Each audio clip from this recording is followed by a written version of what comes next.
오늘 은혜 받으실 말씀은 요한복음 18장 1절에서 11절 말씀입니다. 봉독하겠습니다. 예수께서 이 말씀을 하시고 제자들과 함께 기드론 시내 저편으로 나가시니 거기 동산이 있는데 제자들과 함께 들어가시다. 거기는 예수께서 제자들과 가끔 모이시는 곳이므로 예수를 파는 유다도 그곳을 알더라. 유다가 군대와 및 대제사장들과 바리새인들에게서 얻은 하속들을 데리고 등과 회와 병기를 가지고 그리로 오는지라. 예수께서 그 당할 일을 다 아시고 나아가 가라사대 너희가 누구를 찾느냐? 대답하되 나사렛 예수라거늘. 가라사대 네로라 하시니라. 그를 파는 유다도 저희와 함께 섰더라. 예수께서 저희에게 네로라 하실 때 저희가 물러가서 땅에 엎드러지는지라.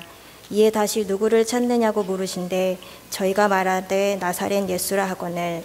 예수께서 대답하시되 너희가 네로라 하였으니 나를 찾거든 이 사람들의 가는 것을 용납하라 하시니 이는 아버지께서 내게 주신 자 중에서 하나도 잃지 아니하였삼나이다 하신 말씀을 응하게 하려 함이로라.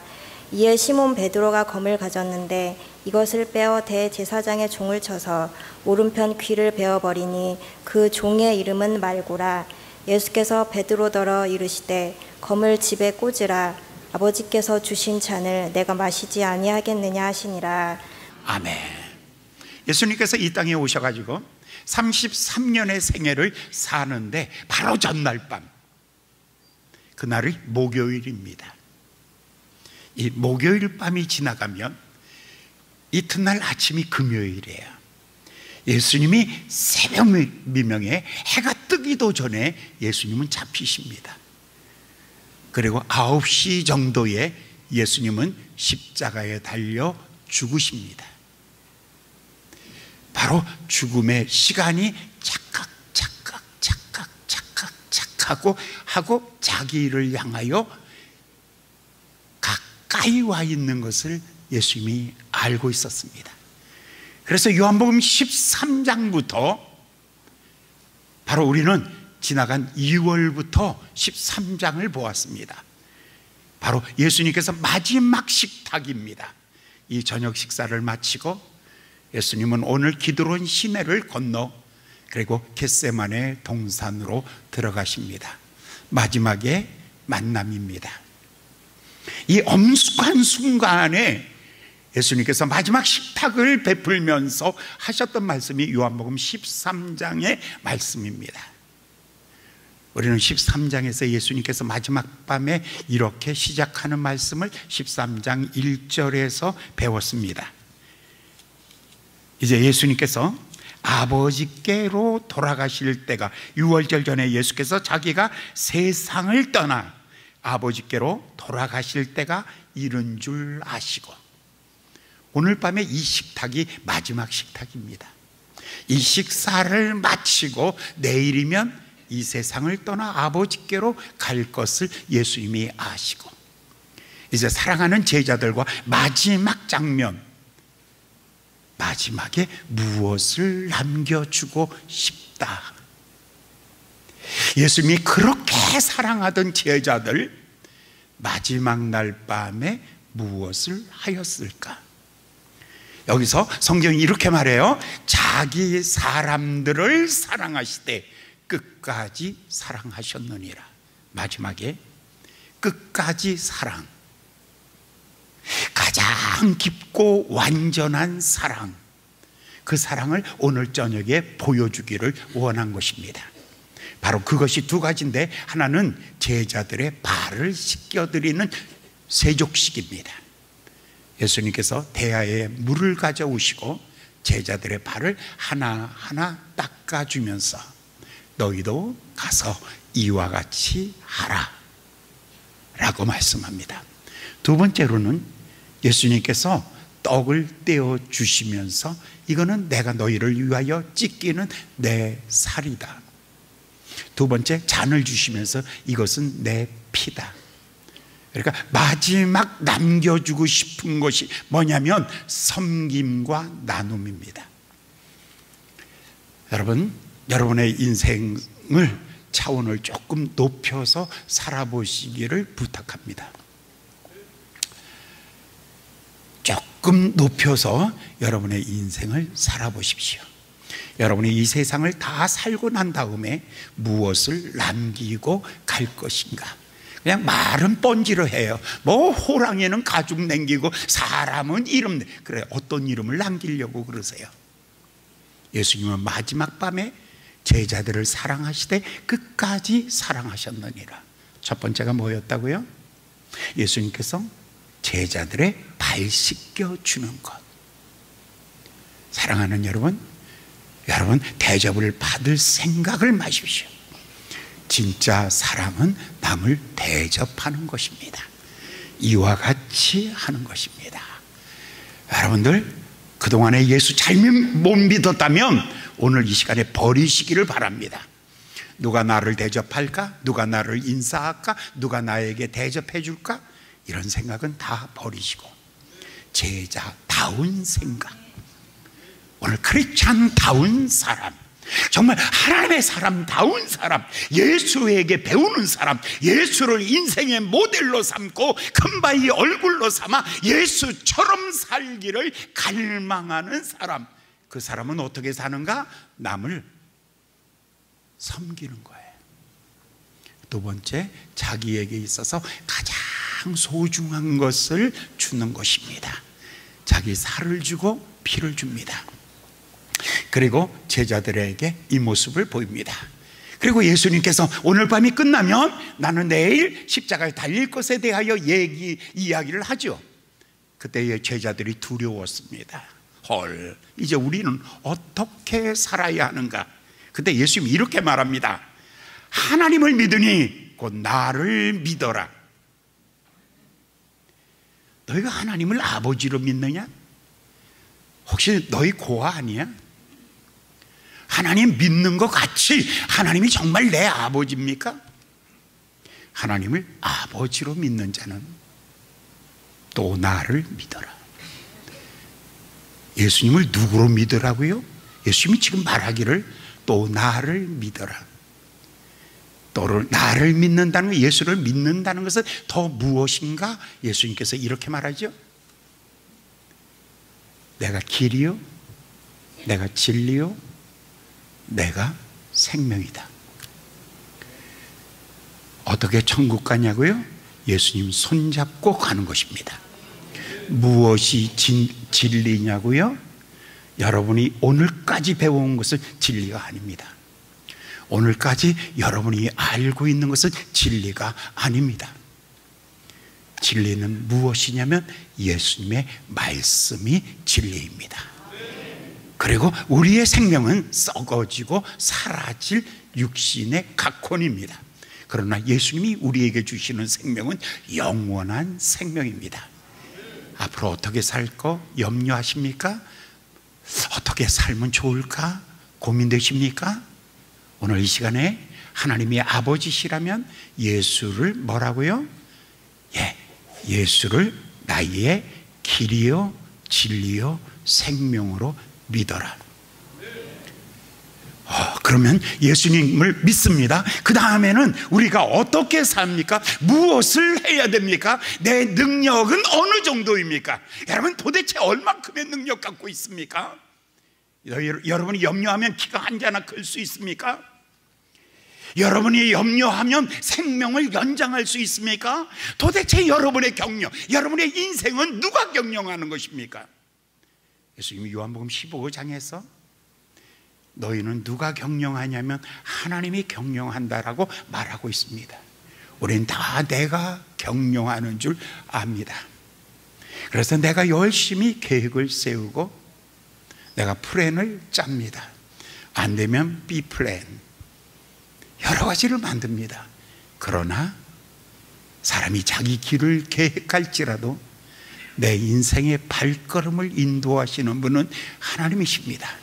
그래서 예수님 말하기를 나는 포도나무요 너희는 가지니. 그러면 어떻게 된다고요?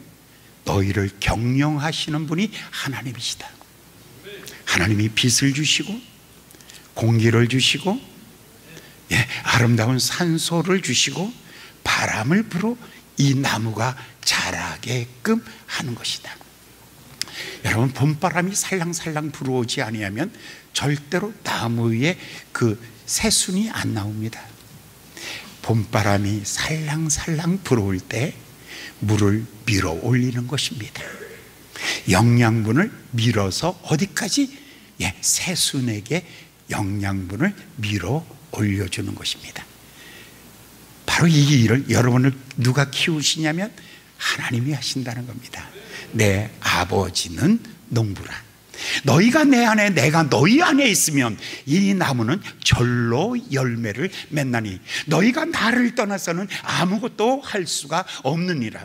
너희가 많이 열매를 맺으면 내 아버지께서 영광을 받으실 것이며 아버지의 기쁨이, 나의 기쁨이 너희 안에 있어 너희 기쁨을 충만케 하리라. 우리 어떻게 산다고요? 예수님 13장에서는 끝까지 사랑하십니다. 14장에서는 예수님이 나의 길이시다.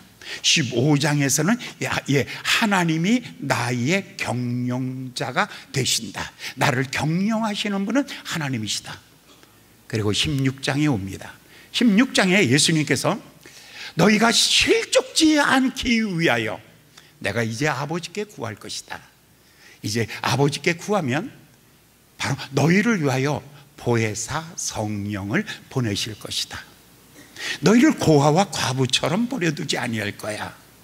너는 하나님의 가족이 될 거야. 언제 우리가 하나님의 가족이 되는 것을 알 수 있냐면 성령 그분이 오시면 그가 내 안에서 아바 아버지라 부르짖게 하느니라. 어느 날 내 마음이 활짝 열립니다. 어느 순간에 내 마음이 활짝 열려서 하나님을 볼 때에 낯설은 당신이 아닙니다. 처음 보는 당신도 아닙니다. 알지 못하는 미지의 신이 아닙니다. 어느 순간에 하나님을 보고 이렇게 말합니다. 나의 주 나의 하나님이요, 그리고 나의 아빠 아버지요. 누가? 내 안에 계신 성령님께서. 내 안에 계신 성령님께서. 그러니까 13장에서는 끝까지 사랑하는 거룩한 모본을 보이셨어요. 14장에서는 예수가 길이라고 가르쳤어요.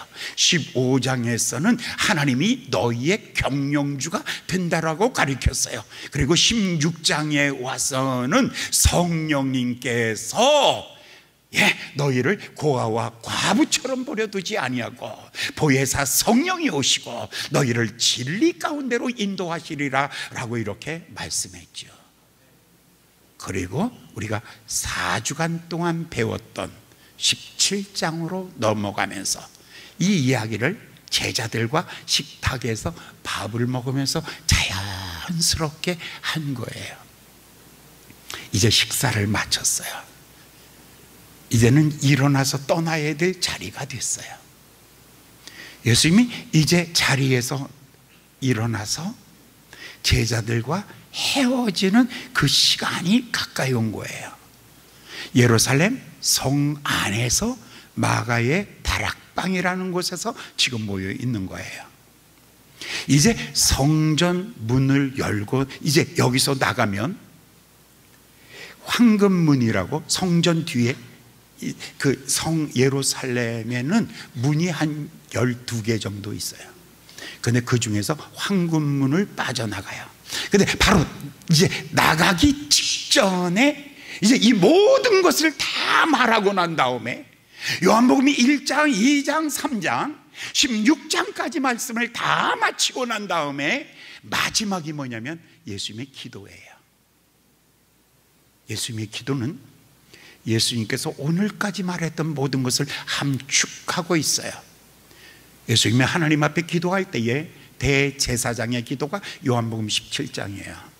마지막 중보 기도가 요한복음 17장이에요. 그래서 요한복음 17장에서 마지막에 기도를 하시면서 제일 먼저 기도할 게 자기 자신을 위하여 기도하는 거예요.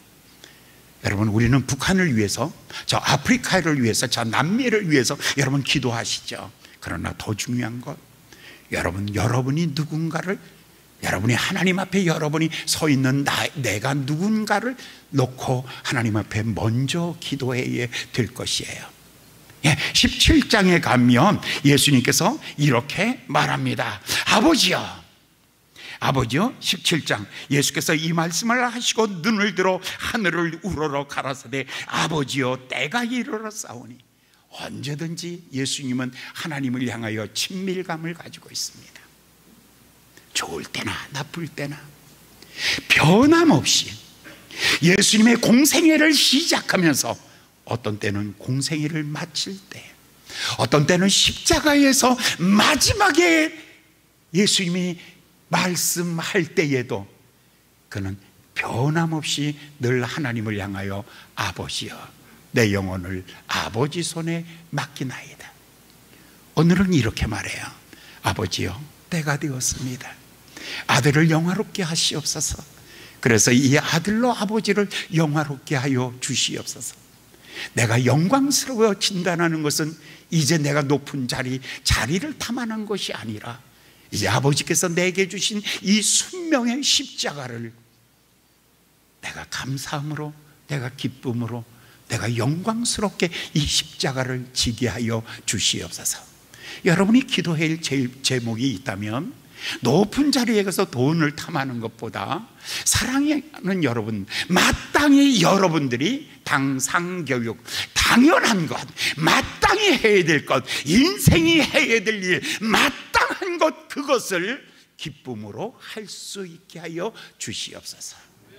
이게 예수님의 기도입니다. 오늘 우리는 내가 사는 게 힘들기 때문에 마땅히 내가 해야 될 것은 자꾸 망각하기 쉽습니다. 그리고는 이렇게 말하죠. 하나님, 그저 좋은 일만 있었으면 좋겠습니다. 그거는 기도라고 하지 아니하고 기복이라고 합니다. 기도는 무엇이냐면 그분의 품격과 인격을 닮아가는 것입니다. 내 순명을 아는 것입니다. 마땅히 내가 해야 될 일을 하는 것입니다. 내가 어려워도 그래서 마땅히 행할 것을 아이에게 가르쳐라. 그러면 그가 늙어도 그 길을 벗어나지 아니하리라.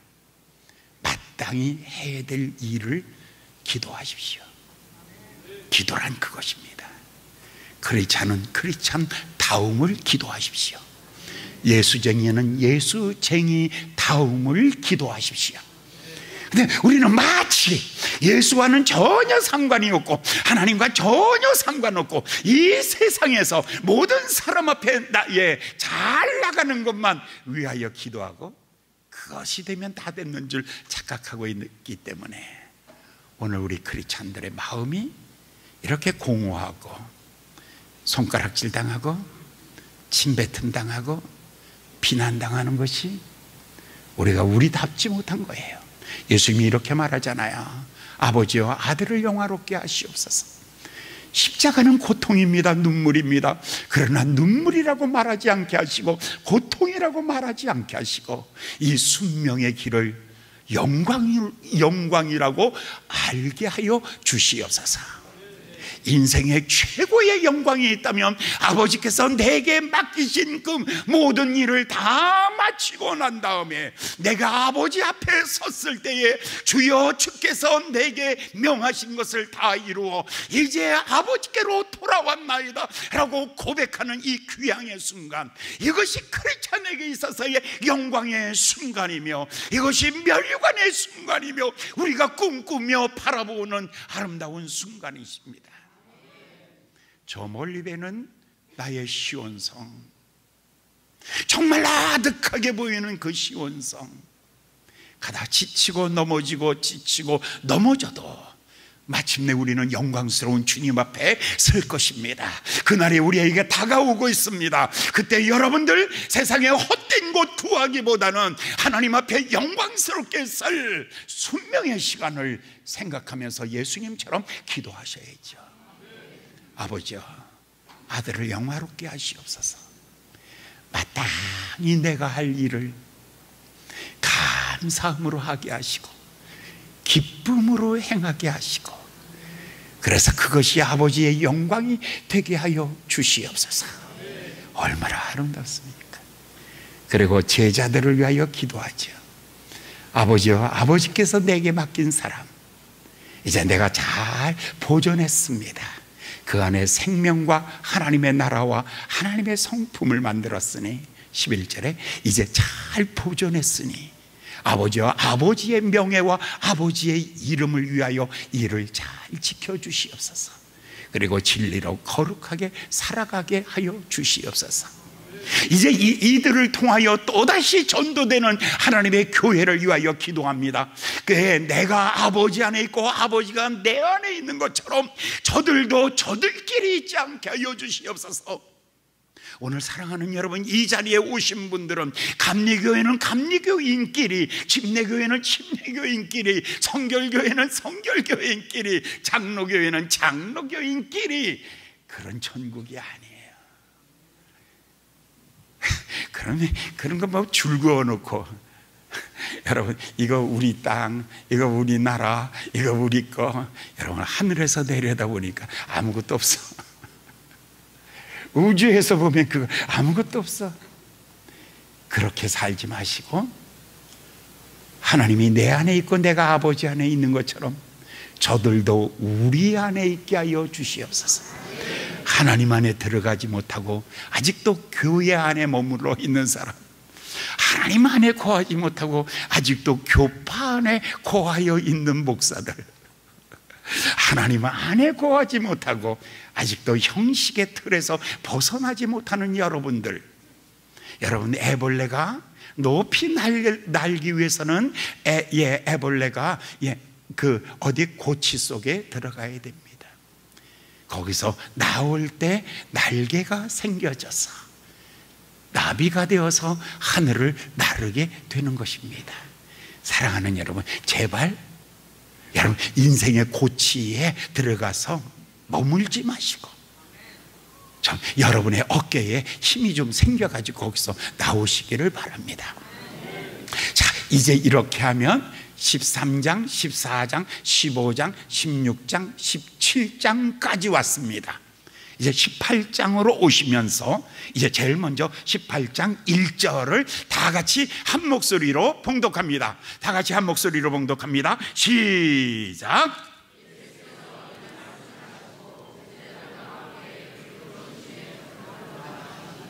거기 동산이 있는데 제자들과 함께 들어가시다.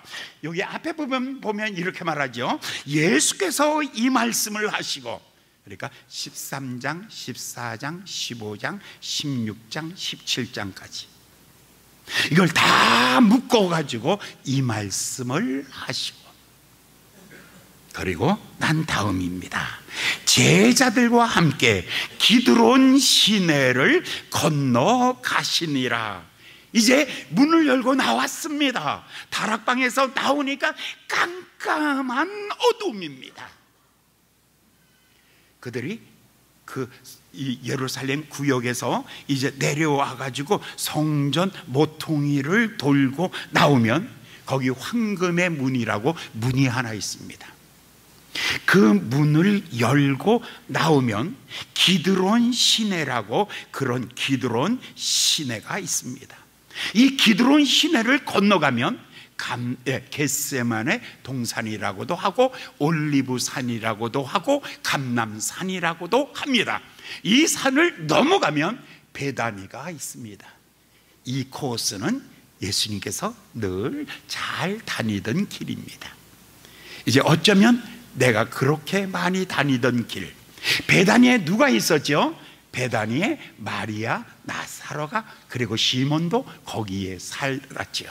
죽은 나사로를 살렸던 베다니가 있는 곳, 거기에서 그 산을 넘어오면 이 바로 기드론 시내로 이르는 길입니다. 이 기드론 시내라는, 이 기드론이라는 말은 탁하다, 어둡다, 그런 뜻이에요. 왜냐하면 예루살렘이라는 도시 안에, 이 도시가 높은 데 있거든요. 해발 700m가 넘습니다. 거기에서 사람들이 소대변을 보고 그 생활 폐수가 나오면 그것들이 모여가지고 밑으로 흘러가는 데가 어디냐면 바로 기드론 골짜기입니다. 이 기드론 골짜기는 그래서 물이 탁하고, 그래서 물에서 냄새가 나고, 그래서 어둡고 깜깜한 것입니다. 근데 깜깜한 밤에 여기를 예수님께서 지금 지나가고 있는 것입니다.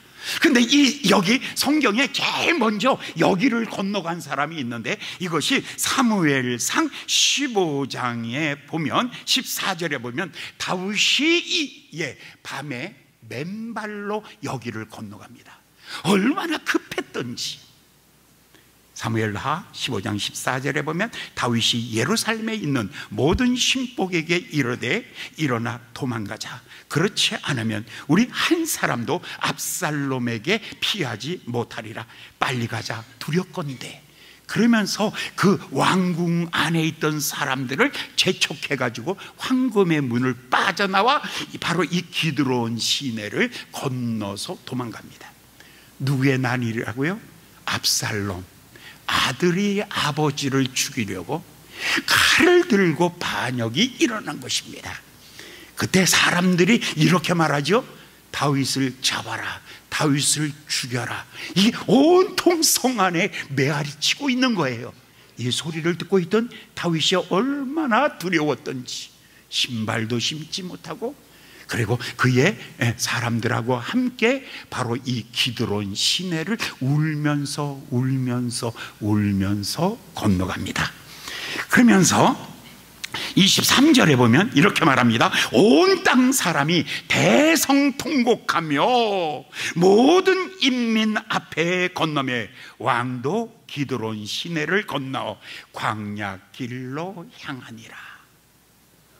이제는 다시는 예루살렘으로 돌아올 길이 없습니다.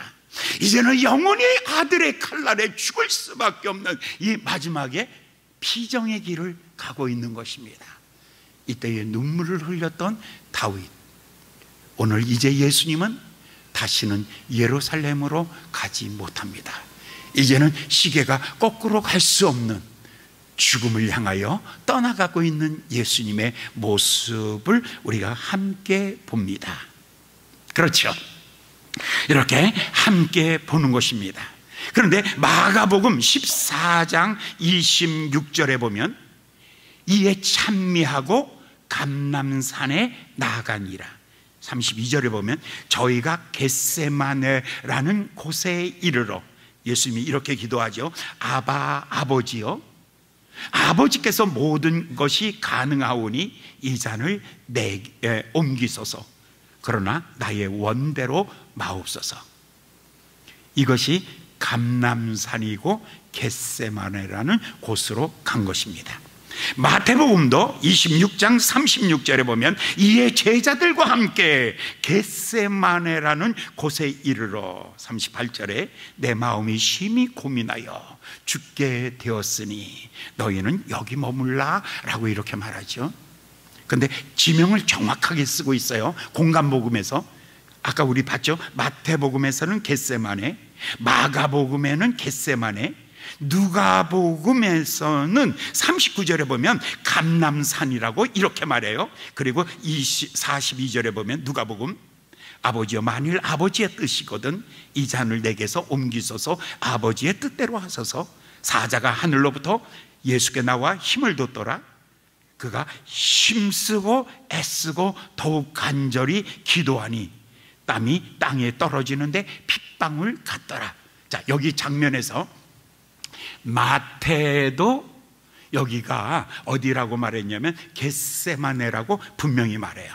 마가복음도 겟세마네라고 그렇게 말했어요. 그다음에 누가복음도 감람산이라고 그렇게 말해요. 그런데 오늘 본문 보십시오. 요한복음 17장 1절을 보면 이렇게 말해요. 예수께서 이 말씀을 하시고 제자들과 기드론 시내 저편으로 나가시니 거기 뭐가 있었다고요? 동산이 있었더라라고 말해요. 왜 지명을 쓰지 않았을까라는 거죠.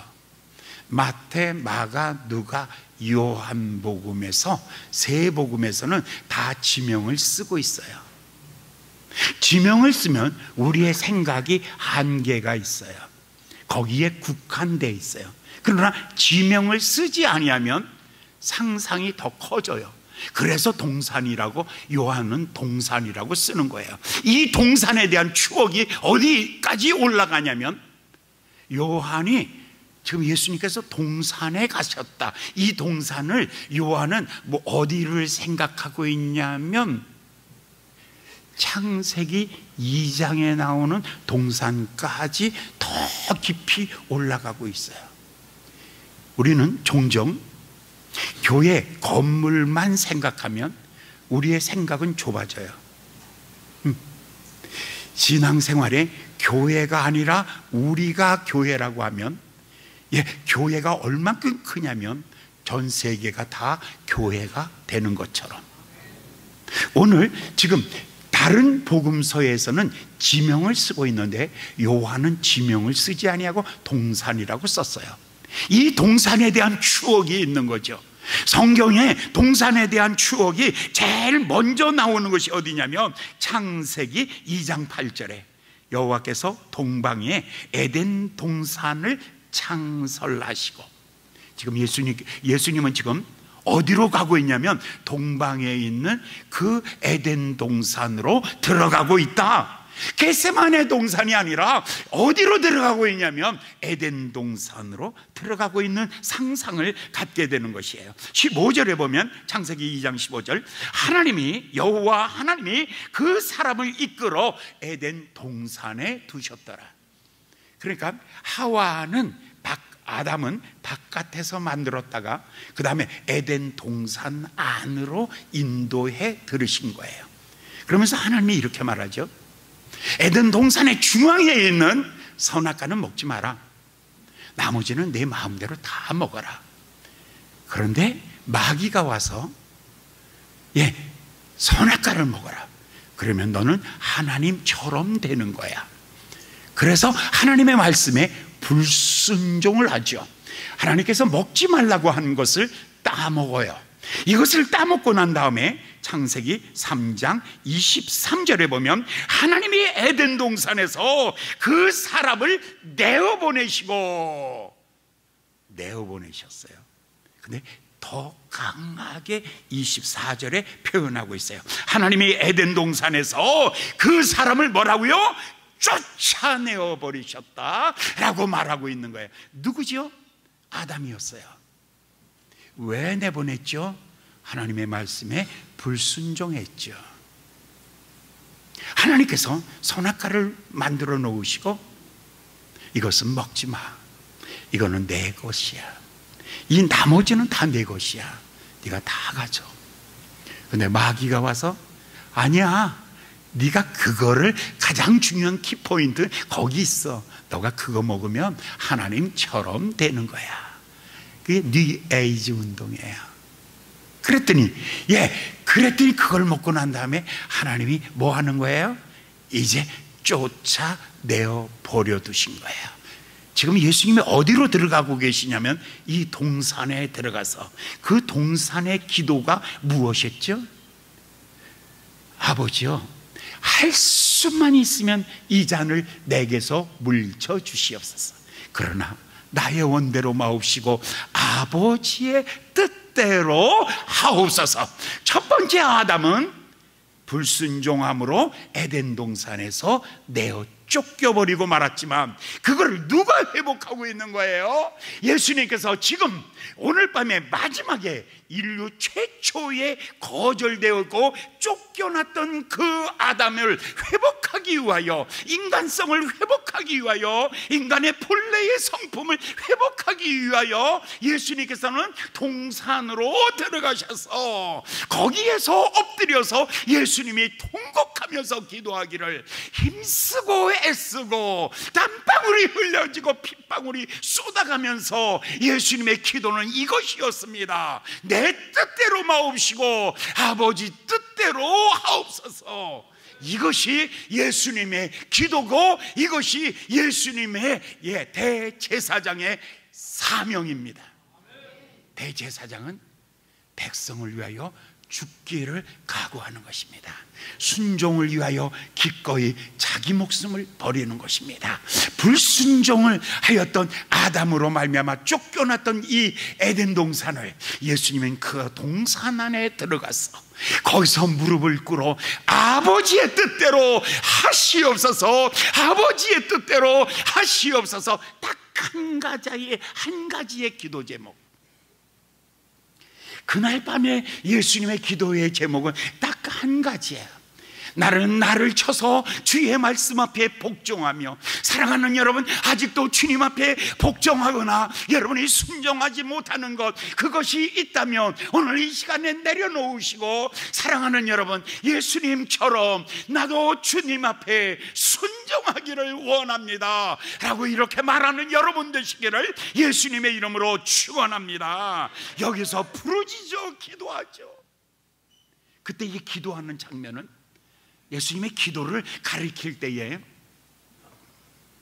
바리새인들의 기도는 사람에게 보이려고 큰 거리에서 어귀에서 서서 찬란하게 보이기 좋아했죠. 근데 예수님이 기도를 가리키면서 이렇게 말하죠. 마태복음 6장 6절에 예수님께서 말씀하시기를 이렇게 말합니다. 너희는 기도할 때에 내 골방에 들어가서 문을 닫고 은밀한 중에 계신 내 아버지께 기도하라.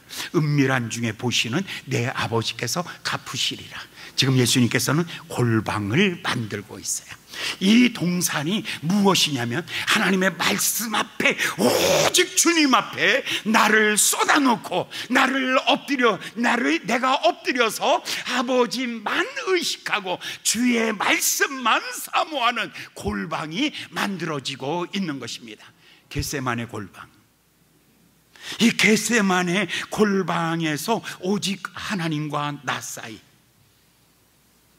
그래서 하나님의 말씀 앞에 순종하기를 집중하며 그 앞에 통곡하면서 하나님 앞에 부르짖고 하나님 앞에 매달려서 하나님 앞에 밤이 맞도록 간절히 하나님 앞에 기도한 거죠. 이렇게 기도했더니 여러분, 골방에 들어갈 때에는 아무 생각이 없어요. 오직 하나님 한 분밖에 없어요. 나를 치유하실 분도 하나님이고, 나를 회복시키실 분도 하나님이고, 나에게 영원한 생명 주실 분도 하나님밖에 없어요. 그래서 골방에는 이렇게 홀로 들어가서 하나님 앞에 엎드려서 엉엉 울고 통성으로 이렇게 울죠. 근데 그날 밤에 바로 그 자리에서 하나님이 나를 만져주세요. 거기서 하나님이 나를 만져주시죠. 그 골방에서 나오는 사람은 인생이 달라져요. 골방을 겪은 사람과 골방 없이 살아간 사람이 달라요. 골방을 겪은 사람은 하나님이 가장 놀라운 지혜와 능력을 주는데 바로 고린도전서 10장 13절의 말씀이에요. 고린도전서 10장 13절에 보면 사람이 감당할 시험 밖에는 당한 것이 없나니 오직 하나님은 미쁘사 감당치 못할 시험 당함을 허락지 아니하시고 시험 당할 쯤에 또한 피할 길을 내사 너희로 능히 이기게 하시느니라. 하나님이 나를 이기게 하시는 거예요. 골방의 체험은 이거예요. 골방의 체험은 내가 무너지고 내가 죽는 것이 아니에요. 이 골방에서 나올 때에 내가 새로워진다라는 이 확신을 가지고 들어간 골방이에요. 그 골방에서 우리가 배우는 것은 딱 하나입니다. 어떻게 승리에 대한 확신을 갖겠습니까? 넉넉히 이기느니라. 넉넉히 이기느니라. 그런데 이기는 방법이 두 가지예요. 하나는 감당할 힘을 주시고 하나는 피할 길을 주시고. 지금 예수님께서 아버지여 이 잔을 아버지 내가 피할 수 있게 하여 주시옵소서, 이렇게 기도한 거예요. 주여 이 잔을 내게서 물리쳐 주시옵소서. 잔이 오고 있어요. 죽음의 잔이 오고 있는 거예요. 십자가가 내 앞으로 오고 있는 거예요. 이것을 내게서 물리쳐 주시옵소서 라고 기도했는데 하나님은 아무 대답이 없어요. 그때 예수님이 깨닫는 게 있죠. 피할 길과 감당할 힘. 아침이 되었어요. 이제 눈을 떠야 되는 시간이 왔어요. 그러면 내가 부르짖어 기도한 것에 대한 정리가 있어야죠. 이 십자가에 대한 정리가 있어야죠. 이 정리를 어떻게 하고 있냐면, 이 십자가가 나에게서 피하여 갈 거야. 아니요, 이 십자가가 내 앞에 올 거야. 그럼 내 앞에 올 때에 준비하고 있는 거죠. 내가 넉넉히 이기리라. 내가 너를 밟고 가리라. 내가 이 사망의 음침한 골짜기를 내가 밟고 지나가리라. 지금 이 겟세마네 동산에서 이 기도는 둘 중에 하나를 선택해야 되는 거예요. 이것이 나에게서 피하여 가게 하여 주시옵소서. 그러나 그렇게 아니 된다면 하나님이여 감당할 힘을 주시옵소서. 다른 말이 아니라 정면 돌파하게 하여 주시옵소서. 폭풍우를 뚫고 나가게 하시옵소서. 저 옹벽을 뚫고 나가게 하시옵소서. 홍해가 갈라지고 여리고가 무너지고 광야에 길이 나고 하나님이여 내 가는 길에 정면 돌파하게 하여 주시옵소서. 아멘, 아멘, 아멘. 여러분, 우리가 어려울 때에, 여러분들은 어려운 일 당할 때에 첫 번째가 뭐냐면 여러분이 골방을 만드셔야 돼요. 하나님과 나 사이에 아무것도 없이 정말 주님이 아니면 아니 됩니다라고 이렇게 주님 앞에 매달리는 시간이죠. 골방 기도의 시간을 갖고 난 다음에 첫 번째가 뭐냐면 이것을 분별하는 지혜를 갖는 거예요. 하나님, 내가 이것을 피할 수 있을까요? 그러면 피할 길을 보여주세요. 그런데 피할 길이 안 보여져. 그러면 하나님이 이것을 내가 정면 돌파해야 돼요.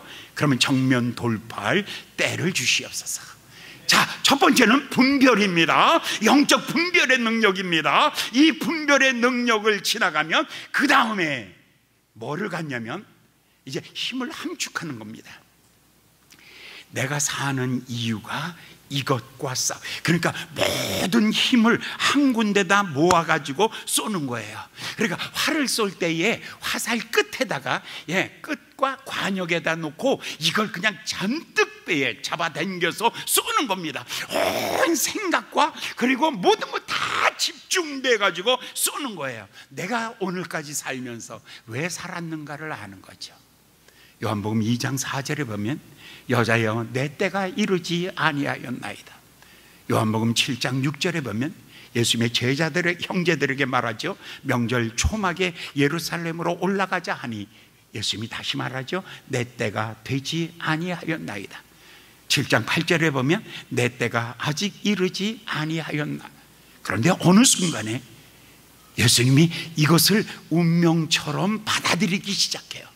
이 십자가가, 멀리 있던 십자가가 어느 순간에는 요한복음 17장 1절에 보면 아버지여 때가 이르러 싸우니, 이것은 내가 감당해야 되는 거야.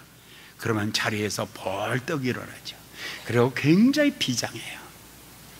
그리고는 내가 이 때를 위하여 있는 거야. 그러면 이때에 지금 십자가 앞을 향하여 나갈 때에 예수님의 마음은 지금 내가 존재하는 것은 이때를 위하여 하나님이 나를 세우신 거야. 전도서 3장 1절에 보면 천하 범사가 기한이 있고 목적을 이룰 때가 있나니, 목적을 내가 살아야, 내가 사는 존재 이유가 뭐냐면 이 십자가를 승리하는 거예요. 십자가에서 승리하는 것을 위하여 내가 존재하는 것이죠.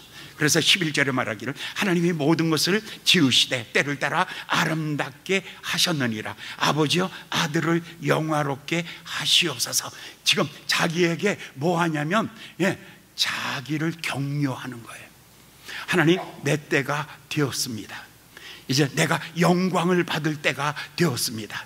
내가 저 십자가는 눈물이 아니라 내가 기쁨으로 지어야 되는 것입니다. 아버지의. 그래서 십자가를 앞에 두고 내가 존귀하여지고 당당하여지고 존귀하여질수록 적에 대한 생각이 달라요. 보십시오. 3절을 볼까요? 이제 적들이 다가왔습니다. 3절, 이 기도를 다 마치고 났는데 적들이 나타났어요. 3절의 말씀을 다 같이 읽어보시겠어요? 시작. 유다가 군대와 대제사장들과 바리새인들에게 가서 얻은 하속들을 드리고 등과 회와 병기를 가지고 그리로 오는지라. 벌써 예수님은 다 알고 나와 서 있어요. 근데 발자국 소리가 나는 게 두려운 게 아니야. 이게 굉장히 두려워야 되거든요. 근데 예수님은 그 발자국 소리를 들으면서 눈을 감고 이렇게 서 있는 거예요. 그때 제일 먼저 나타난 얼굴이 있는데 가룟 유다의 얼굴이에요. 이 배신자의 얼굴. 그리고 이 배신자가 사람들을 많이 끌고 왔어요. 왜? 예수님을 잡으려고. 근데 예수님이 딱 서 있는 거예요. 야, 그때 예수님이 그들을 향하여 이렇게 4절 말합니다. 4절, 5절, 6절 다 같이 봉독합니다. 4절, 5절, 6절 시작. 예수께서 그 당을 나아가 가라사대 너희가 누구를 찾느냐?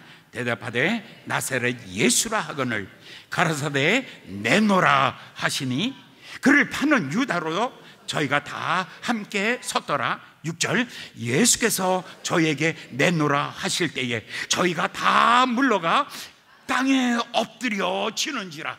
자, 여기서 예수님의 모습을 보시는 겁니다. 예수님이 딱 서서 누구를 찾아왔느냐라고 말하니까 이 사람들이 말하기를 나사렛 예수라, 나사렛 예수라 라고 이렇게 말합니다.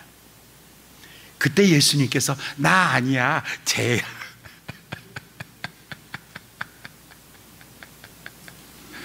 그때 예수님께서 말하기를 내노라. 얼마나 당당하십니까? 자기를 잡으러 온 사람들 앞에서 예수님께서 이렇게 말합니다. 로마 병정과 그리고 대제사장들의 가병들과 그들은 칼과 창과 활을 가지고 예수님에게 왔는데 그들을 향하여 말하기를 내노라 라고 이렇게 말합니다. 이 소리를 듣자마자 어떻게 됐다고요? 사람들이 벌렁 뒤로 떨어지면서 땅에 엎드려져 버리고 말았다.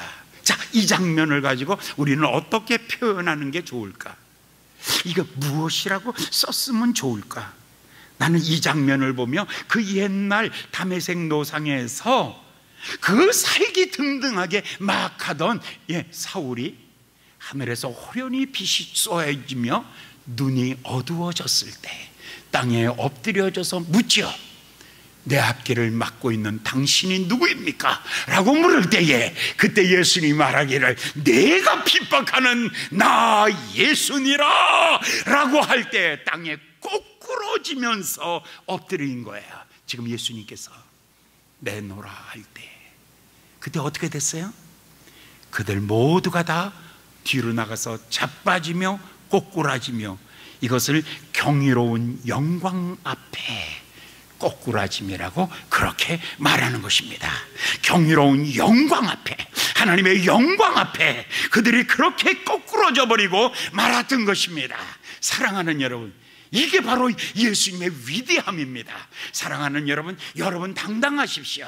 다리에 힘을 주십시오. 어깨를 쫙 벌리십시오.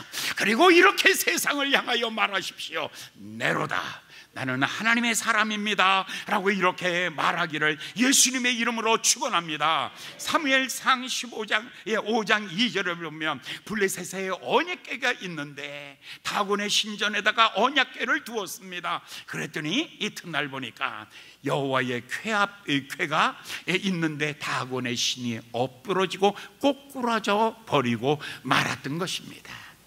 그렇습니다. 하나님의 영광 앞에 이런 신전이 무너질 뿐만 아니라 하나님의 영광을 가지고 나가 서 있는 그 다윗 앞에 사무엘상 17장 45절에 보면 이렇게 말하죠. 너는 칼과 창과 단창으로 내게 나올 거니와 나는 만군의 여호와의 이름으로 내게 가노라. 그리고 앞에 섰을 때 여러분, 그가 골리앗이 무너지는 것을 보십시오. 하나님의 이름으로 당당하게 쓸 때에는 돌멩이도 능력 있고 지팡이도 능력 있고 보리떡도 능력 있는 것입니다. 사랑하는 여러분들, 여러분들 기죽지 마십시오.